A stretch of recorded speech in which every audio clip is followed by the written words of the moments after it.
In this video I'm going to show you how to fix problem when add friend option is missing on your Facebook profile. So when somebody wish to add you as a friend, there is no add friend option here, and let me show you how to fix that problem. So first open up your Facebook and then hit on menu. Next tap on gear icon and there scroll all the way down until you find how people can find and contact you. Now there hit on who can send you friend requests and then set this option to everyone.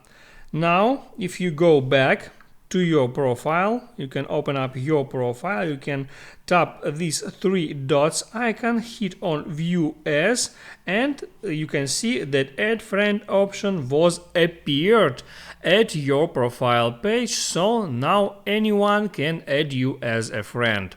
If this video helped you out, don't forget to like and subscribe.